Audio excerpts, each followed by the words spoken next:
you were only 17, 18 years old. I mean, what was it like for you? Because a lot of people listening to this, as you know, family and friends, you're just you're just in shock for a Hmm. long time, right?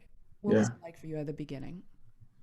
Man, I was talking to someone the other day because at this point I'm writing a book about Jordan. Oh, And yes. there's, I started it years ago and I shelved it quite literally to finish the documentary. And then sometime this year, I kind of just dabbled in it. And then, this documentary coming out and 60 minutes with 20 years of life, there's certain things I can't tell. And as you know, as a filmmaker, there's certain things that just don't work for pace and time.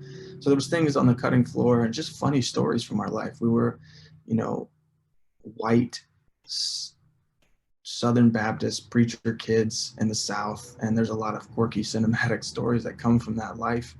And I revisited this book, and I'm deep in it now, and so I'm just kind of revisiting a lot of those memories. And one of the things, like I can't even I remember a lot about Jordan's life, but I can't even remember the day I found out he had cancer. I don't even remember where I was. There's certain times because he had cancer that we know of, like when he was diagnosed to when he died, it was 13 months roughly. Mhm. And there's certain parts of that are black for me. And then there's very vivid memories, like some doctor's office thing or a thing a doctor said to me that irked me. But I was just the other day, I was almost ashamed that I'm like, I don't remember the day. And I remember so many things, but for whatever reason, a lot of that cancerous era is black in some ways, and again some are very vivid. So for me, I know I've heard the phrase, when someone gets cancer the whole family gets it, and I don't want to be insensitive to people Mhm. who have had cancer, because I don't even think I heard that phrase until after Jordan died. And I'm not saying I got cancer emotionally, whatever, but Mhm.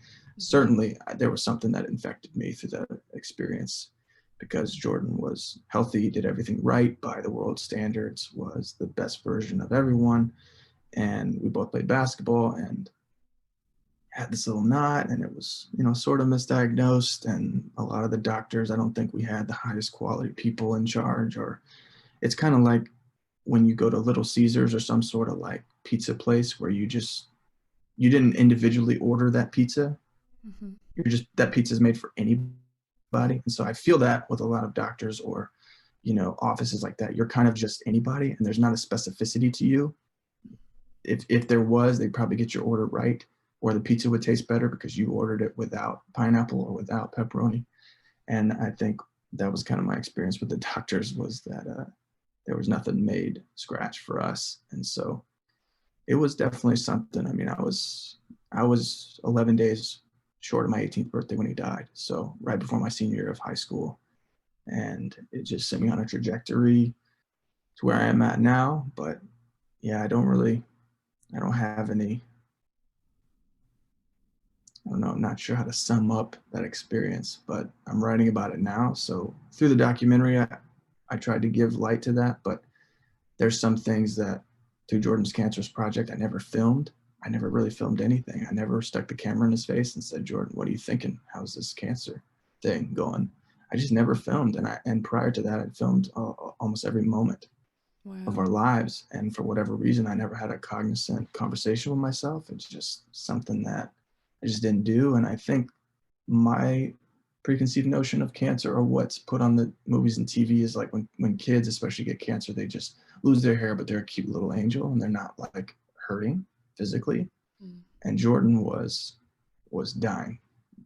He was dying the whole time. And what I saw, even what I smelled from his leg, the tumors, it was something that was not cute. It was not this invisible, balding, cancerous pain. And so that was probably one of the reasons why I didn't film. I just, I don't think you could film that.